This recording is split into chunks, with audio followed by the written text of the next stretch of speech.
So, wanted to talk about 19.1, the wall ball shots and the rower.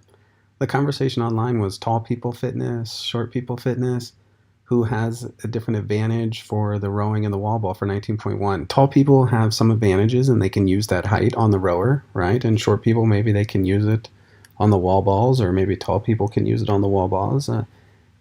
Ultimately, I wanted to put it to the test and look at the data, the final end result. So there's like 400 and 400,000 people registered for the Open around there. And when I went in and I filtered by the Open for 19.1, it gives you the height of the individual. How accurate that is, obviously, there's some, room for error, but most people, I'm sure, probably put that in there. So what I did is I took a script and I wrote it, and I sucked down a bunch of data. So I sucked down the top 500 pages in this loop here. When I sucked down those top 500 pages, it looped through 500 pages of 50 people here instead of doing all 3,907 pages. So I got about 25,000 people that placed in the top. It was sorted by how well they did. So from first place down, however far they can make it for the top 25,000. So when I got those folks, then I took some code here, took this code and I parsed it out, and you can see the data here, 194 centimeters. Converted that to inches. Some of them are in inches, some of them are in centimeters. Did this for the ladies and for the men, and basically wanted to graph it to kind of see what the result would be. So when graphing it for the men, this is a scatter plot graph. The average of those top 25,000, the average height was 66 inches, so about 5'5", 5.53, so a little over 5'5". And what I did here was scatter plot means that it took all 25,000 entries and it pasted them here. So if you placed number one and you were 60 inches or 70 or 80, what you notice is it's very thick and filled out here if you're around 70, 80 inches. But it's also very thick and filled out here if you're around 55 to 60, 65 inches, right? So to give you a better visualization, this same graph here, 80, 70, 60, that you can see the inches here on the vertical axis, I deleted a bunch of the data. I didn't delete it, I just said don't graph it, just to show you the visualization that you see how the bottom half here, I deleted a bunch of the shorter athletes data just so you could see that the thickness here, this same thickness that Scatter plotted all these here, is not right down below it. So comparing these two graphs, you can see how uniform it is out of the top 25,000 people. So, I mean, the consensus from this data analysis is, the top tier percent, the top 25,000 people that placed, and if we actually go with 25,000 and divide that by, say, 400,000, so we're looking at like the top 6% of people in the world that placed in 19.1, that data sample shows that height didn't really matter. I mean, maybe it did help some people if they didn't have as good of a cardio engine, but if you were shorter and you had a good cardio engine, you could compete, right? And I took a look at it for female as well, which was separate. The average height there was about 5.2 inches.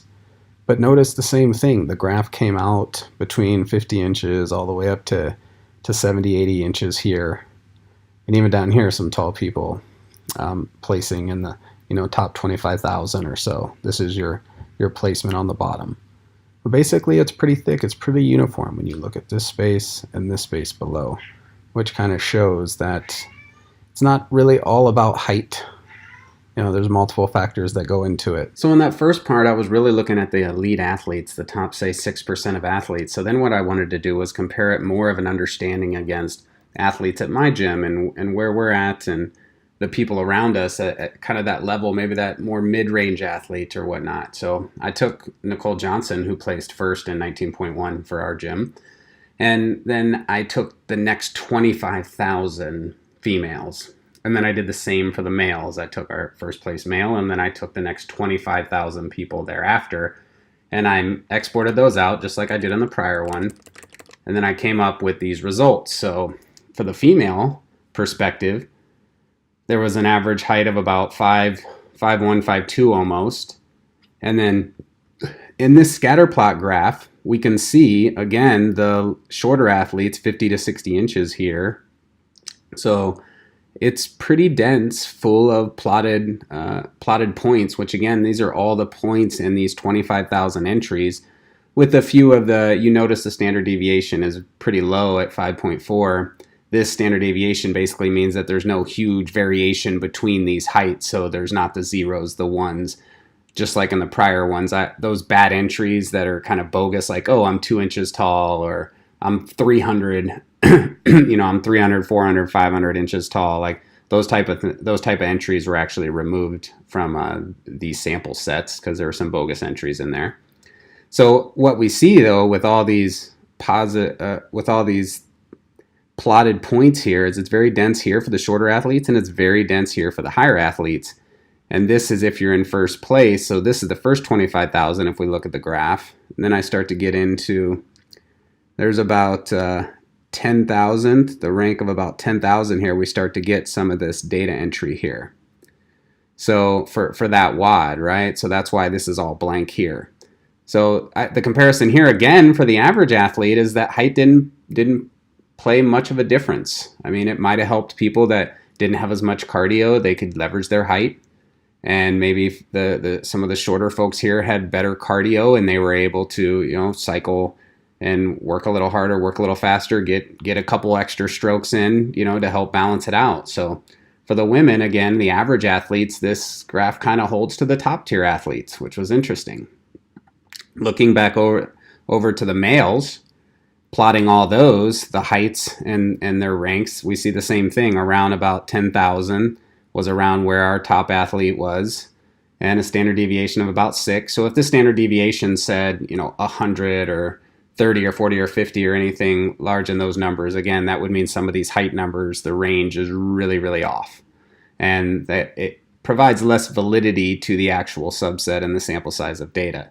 So again, some of the shorter athletes here for the males, like 55 inches to 60, 65, there's a lot of plotted information there. And then on the higher parts, there's a lot of plotted information. So a lot of plotted points, and each one of these points represents an athlete, each one of these dots. So ultimately, basically, if we saw like a blank spot here, like a big blank spot here and no blue, that would dictate, hey, the taller athletes had an advantage. Most of all the taller athletes placed higher in the ranking board and did better. But again, it's pretty evenly distributed from the shorter athletes and the taller athletes. So I think the consensus here is for average athletes and for high level athletes at this sample size, you really can't say just because they're tall they had an advantage.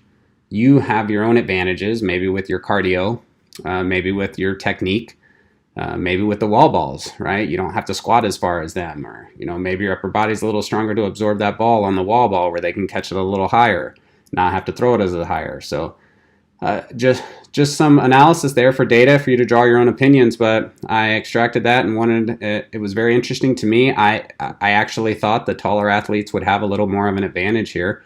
So, it was a cool learning lesson. Hope you get something out of that. Have a good one.